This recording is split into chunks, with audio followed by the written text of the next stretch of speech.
meditando aqui nessa palavra, falando com o Espírito Santo de Deus, Deus me trouxe aqui algumas informações referente à vida de Cornélio, à vida de Pedro, o testemunho dele. Então aqui já no começo da Bíblia fala sobre Cesareia.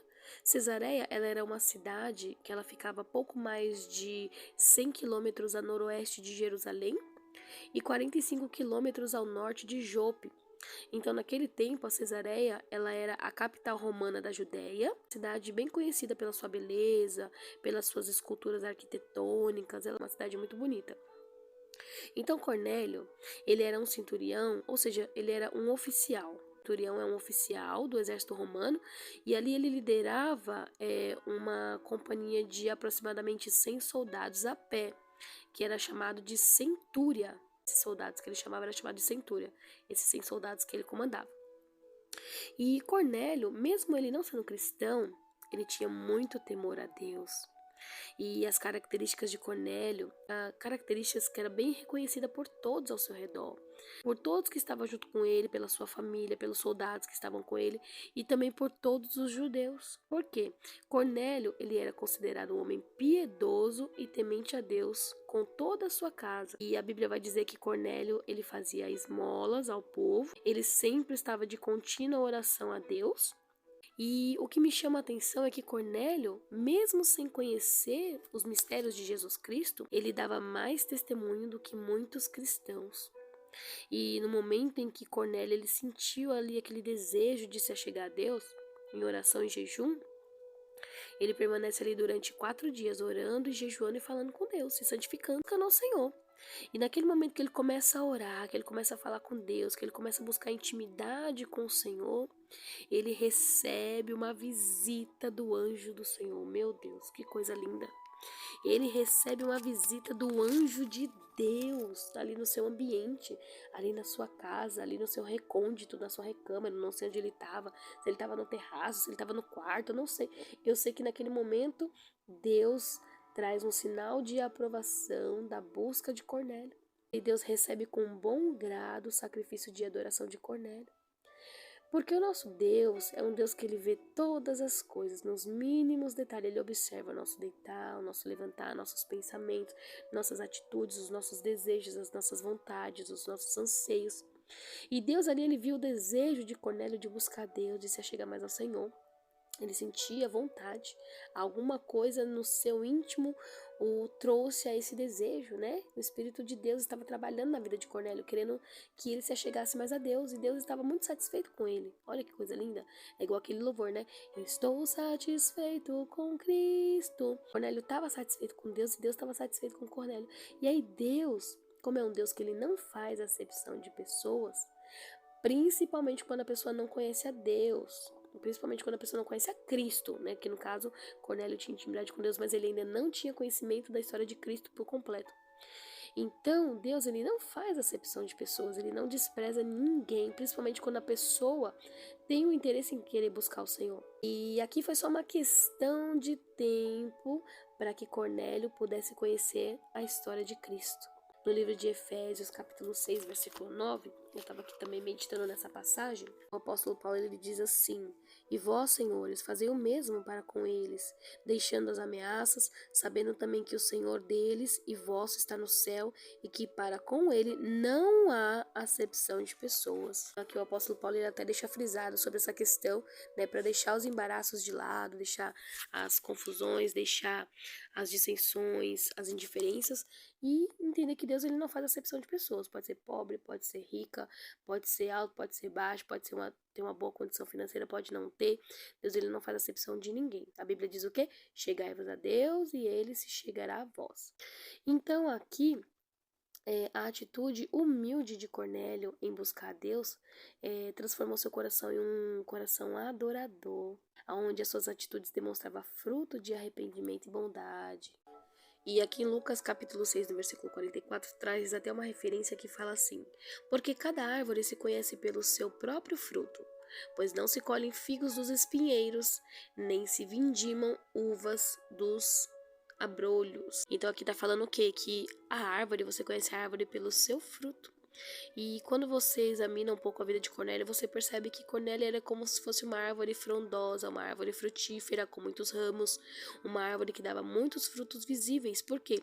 Porque toda a sua casa, o seu círculo de amigos, os judeus, as pessoas que estavam ao seu redor davam testemunho de Cornélio, da sua bondade, da sua humildade, da sua gentileza, do seu temor a Deus, né? Então ele era uma árvore que pelos frutos era conhecido. Então, é até uma pergunta que eu faço para mim, para nós mesmos, né? Como será que é o nosso testemunho mediante aqueles que estão ao nosso redor, aqueles que têm nos visto, as pessoas que nos veem, nossa família, nossos amigos, nosso círculo de pessoas ao nosso redor? Como é que as pessoas nos veem? As pessoas olham para nós? Qual que é o testemunho que a gente passa para o próximo com a nossa vida? Será que a gente está dando fruto? Será que estamos sendo uma árvore frondosa, com muitos galhos, com muitos frutos bons?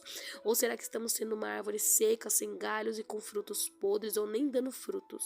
Como é que é o nosso testemunho, né? Então aqui, para testificar a comunhão de Cornélio para com Deus, para com o Senhor, Deus ele concedeu um presente muito lindo para Cornélio. É um presente inestimável. Que presente foi esse que Deus deu para Cornélio? Esse presente foi um convite da parte de Deus para Cornélio fazer parte do reino de Deus juntamente com ele e com a sua família. Em Josué capítulo 24, versículo 15, o que Josué falou?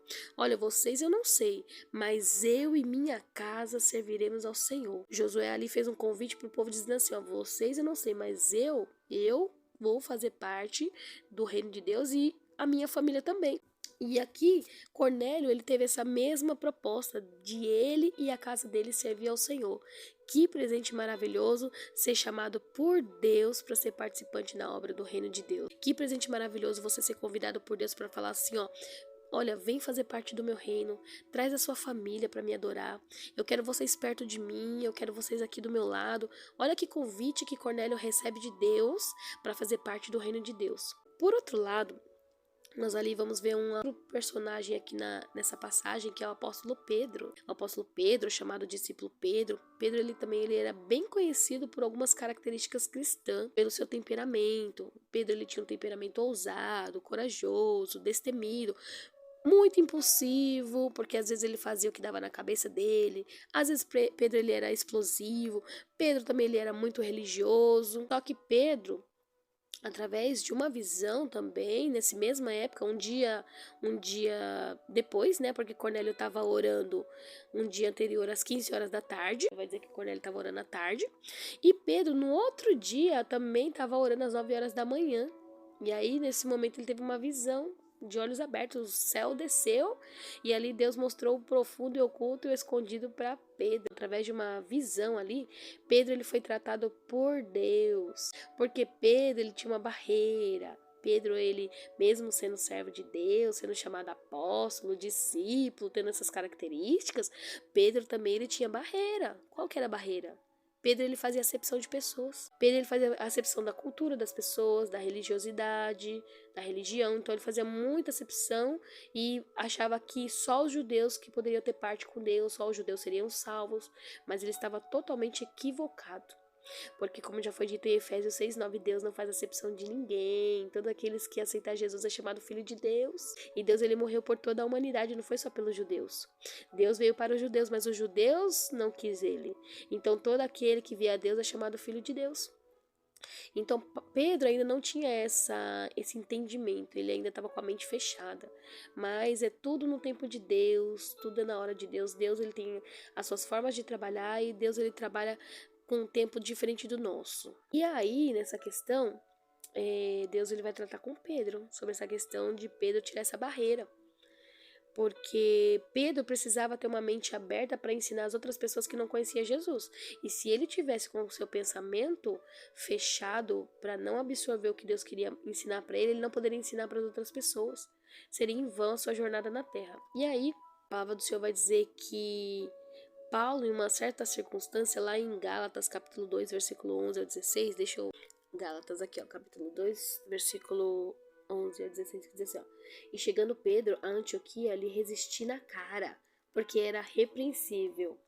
Porque antes que alguns tivessem chegado à parte de Tiago, comia com os gentios, mas depois que chegara, se foi retirando e se apartou deles, temendo os que eram da circuncisão. E os outros judeus também dissimulavam com ele, de maneira que até Barnabé se deixou levar pela sua dissimulação. Mas quando vi que não andava bem e diretamente conforme a verdade do evangelho, disse a Pedro na presença de todos: Se tu, sendo judeu, vive como gentios e não como judeu, por que obriga os gentios a viverem como judeus?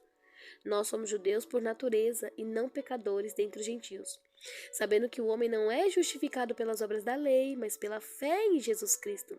Temos também crido em Jesus Cristo para sermos justificados pela fé de Cristo e não pelas obras da lei, porquanto pelas obras da lei nenhuma carne se justificará. Meu Deus do céu! Aqui o céu fechou. Irmãos, os irmãos aqui, eles entraram numa discussãozinha assim, sabe? Por conta de uma certa atitude que Pedro estava tendo. Estava perto dos judeus, ele era uma coisa, quando ele estava perto dos gentios, ele era outra. E aí começou a fazer acepção de pessoas. Aí quando Paulo chegou ali, né, Antioquia, que ele viu aquela situação, ele falou assim: não, Pedro não tá fazendo um negócio certo, não tá agindo que nem Jesus, não, peraí. Aí ele falou assim: ó, eu lhe resisti na cara mesmo, eu falei na tua cara, Pedro, você tá errado, você não pode ser duas caras, não, Pedro, você tem que ser ou é sim, sim ou não, não, tem que ser homem. Vou falar com Pedro ali e tal, né? Então era um temperamento de Pedro, era uma coisa que em Pedro ainda precisava ser mudado. Mas assim, como eu falei, tudo é no tempo de Deus. Deus, ele sabe que nós temos coisas para ser transformado no nosso caráter, não é do dia pra noite. Então vai ter embates, vai ter situação, vai ter confrontos na nossa vida, que é tudo para mudar nosso caráter, que é tudo para mudar a nossa forma de pensar, muitas das vezes que não agrada a Deus. Eu vendo aqui essa passagem também, eu falei, meu Deus, como muitas das vezes a gente erra no nosso testemunho, pela nossa forma de agir com as pessoas, nós temos que melhorar. A gente não pode agir assim, não. E então Pedro foi tratado aqui por Deus. Pedro, ele foi tratado, teve que aprender com Cristo o valor de não desprezar o próximo, independente da sua vida social, da sua religião, do seu credo, da sua crença, do seu costume. Não podia fazer isso. Ele não podia fazer isso. Então ele foi aprender, então Deus foi tratando com ele quando Deus deu essa visão para ele. Ele ainda era muito religioso. Então, Deus foi trabalhando na vida dele. Por quê? Porque Deus, ele não se agrada quando a gente despreza o nosso próximo, fazendo acepção da pessoa, ignorando, agindo como os religiosos. Deus, ele não se agrada disso. Deus, ele se agrada, como diz aqui no Salmo 147:11, que diz assim: Deus se agrada dos que o temem e dos que esperam na sua misericórdia. Por isso que no céu nós vamos ter muita surpresa, porque tem gente que diz que serve Deus na terra, mas não teme a Deus. E não é misericordioso com o próximo, fica discriminando as pessoas, fica desfazendo. Então vai ter surpresa, porque talvez nem vai subir, porque não foi uma pessoa que temeu ao Senhor verdadeiramente, era só um religioso. Mas vai ter aquele lá, aquele simplesinho, que muitas das vezes não estava ali fazendo coisas que muitos que se dizem ser de Deus fazem, mas que é temente a Deus, que não despreza as pessoas, que é misericordioso. Esse aí você vai ver lá no céu. Por isso que Deus estava tratando com Pedro: Pedro, se tu não participar dessa experiência, filho, tu não vai ter parte comigo. Então aqui Pedro, ele participou de uma experiência com uma visão de animais, os quais nessa visão, para ele, na cultura dele, né, na sua religião, era considerado imundo, né, era considerado imundo. Então Deus, através dessa visão, Deus lhe mostrou que o sentido não era a questão alimentar, que a princípio, quando ele teve essa visão, ele ficou pensando: o que será isso, né? Será que é para eu comer alguma coisa que Deus vai mandar eu comer que é imunda, né? Então ele estava achando de fato que era alguma coisa que ele ia comer, que era considerada imunda, conforme ali no livro de Levíticos, capítulo 11, onde tem ali as ordenanças das coisas que podia comer e que não podia comer. Então Pedro, ele já vinha, né, trazendo desde de Levíticos 11 essa questão de comer coisas imundas e não, que Deus tinha estabelecido os animais, né, que podia ser comido naquela época ou não. Mas o sentido era totalmente diferente. O sentido era outro. O sentido era para quebrar barreiras, era quebra de barreira entre judeus e gentio.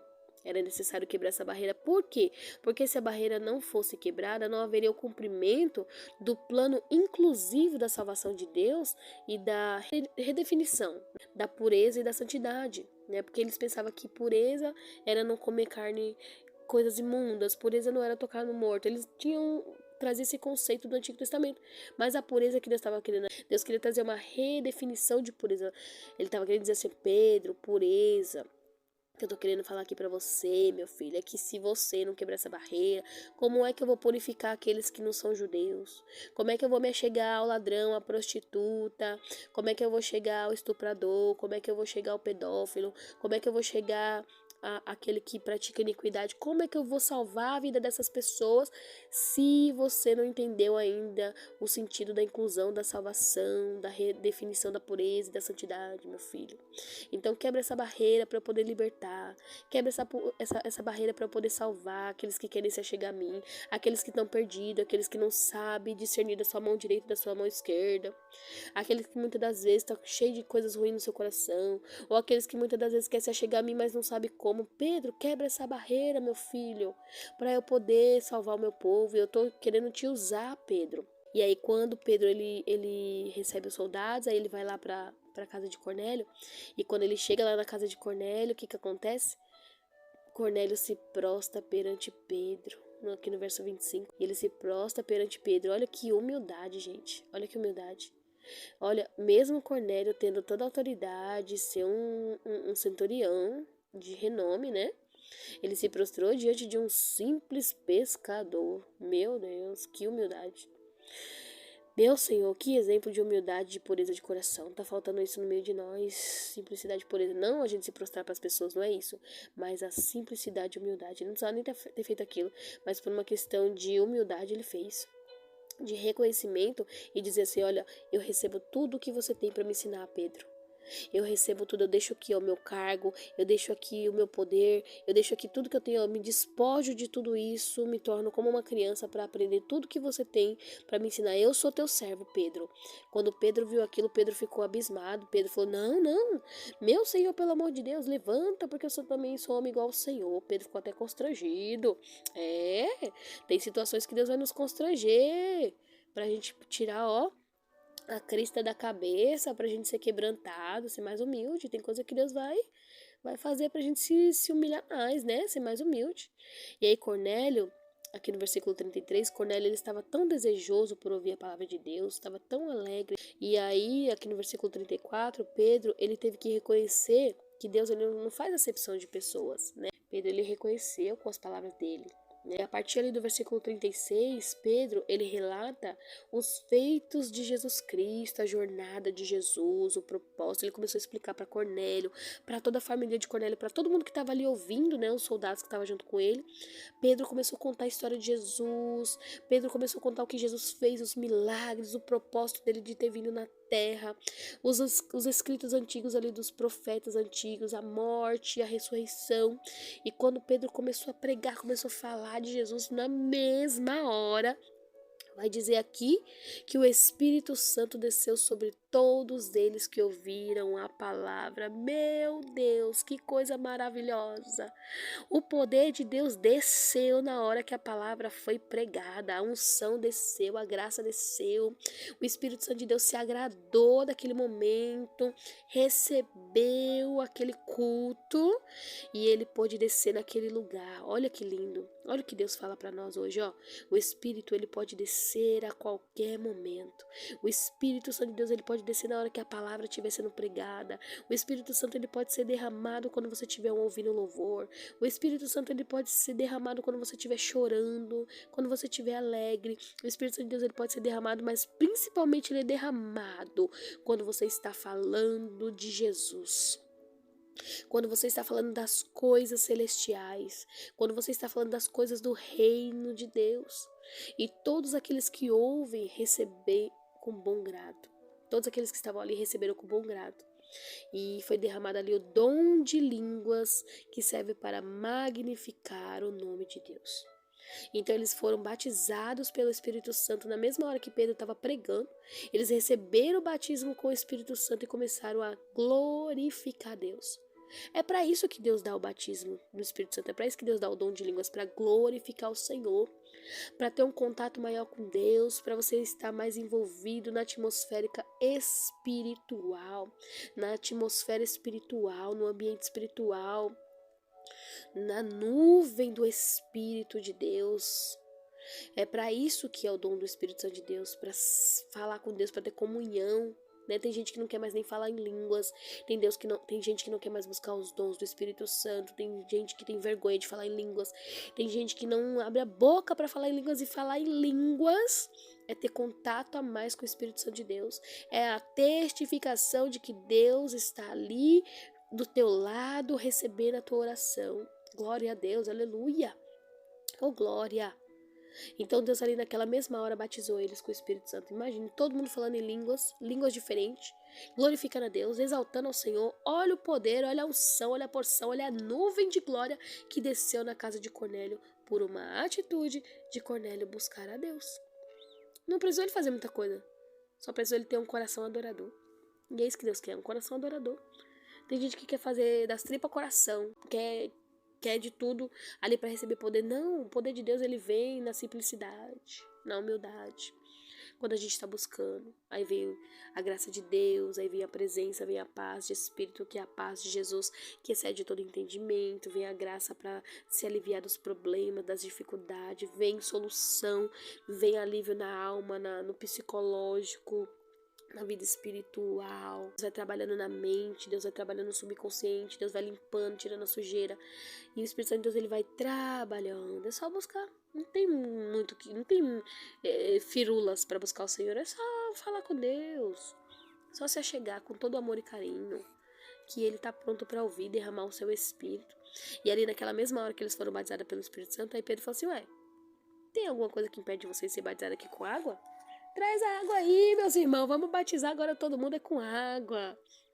Glória a Deus, aleluia. E logo em seguida eles já foram batizados com água, né? Para remissão dos pecados. Morrendo, simbolizando ali, ó, agora, Pedro, a partir de hoje nós estamos morrendo para o mundo, estamos vivendo para Cristo. Nós não queremos mais saber desse mundo, agora nós queremos Jesus. E ali eles fizeram ali cumprir a palavra de Deus, né? Como Jesus também se batizou, através ali de João Batista, no Rio Jordão, eles também cumpriram com este mandamento ali e também se batizaram e foram cheios de Deus. Eita Deus, que coisa linda, que coisa linda. Deus, ele quer que nós venhamos se dispor a buscar a presença dele. E Deus se agrada quando a gente também busca querer se envolver nas coisas de Deus. Aquele que não é batizado, tá na hora de se batizar, né? Aquele que não fala em línguas, tá na hora de buscar o dom de línguas. É só dobrar o joelho e dar glória, adorar o Senhor, meditando na palavra, e falando com Deus e glorificando e magnificando o nome do Senhor, que o Espírito Santo de Deus ele desce, batiza. É querer batizar nas águas para uma mudança de vida, para uma transformação, deixar o velho homem e vir o novo homem, deixar o velho eu e vir o novo eu, renovado, transformado, liberto, sem peso, sem carga, sem culpa, sabe? Uma coisa nova, uma coisa diferente, uma coisa celestial que é para sempre, é duradoura, é eterna. Porque as coisas desse mundo aqui vai tudo passar, mas as coisas do céu ela é eterna. Então a gente tem que pensar na glória, tem que pensar na nossa vida com Cristo lá no céu, enquanto é tempo. Então, o que o Senhor deixa para nós aqui é o exemplo de Cornélios hoje, o quanto Jesus se agradava de Cornélio. E Deus está procurando pessoas assim como Cornélio. Deus está procurando em mim e você um Cornélio da vida, né? Para ver se a gente se achegue mais ao Senhor. Né? Muitas das vezes nós temos que tomar vergonha na cara, ficar mais a Deus. Deus está pronto para nos ouvir, às vezes a gente fica correndo, dá desculpa aqui, dá desculpa ali. Tem tempo para fazer tudo, tem tempo para assistir tudo, tem tempo para mexer no celular, em rede social, fazer tudo que quer fazer. Mas para buscar o Senhor, a gente muitas das vezes fica dando desculpa, fica inventando moda, não dá, tô cansado, não posso, não consigo. E a única coisa que Deus quer é encontrar em nós um espírito adorador. Então que o Senhor Jesus te abençoe com esta palavra, faça resplandecer o seu rosto sobre ti, te dê a paz, que você encontre paz na palavra de Deus, que você seja cheio do Espírito Santo, você que quer ser batizado, que Deus te batize, você que quer ser batizado nas águas, se batiza nas águas, deixa Deus trabalhar na sua vida. Olha que presente lindo. Toda a casa de Cornélio foi salva. Talvez tenha alguém aí na minha casa, na sua casa, em algum lugar, que está passando por uma situação a qual você fala: meu Deus, eu não queria que esse familiar meu estivesse assim. Eu não queria que essa pessoa estivesse nessa situação. Deus faz alguma coisa. E olha o presente que Deus deu, toda a família dele sendo salva. Assim também Deus vai fazer com a minha família, com a tua família. Vai salvar todos se a gente se dispor a buscar o Senhor cada dia mais. Que Deus te abençoe e te dê graça em nome do Pai, do Filho e do Espírito Santo.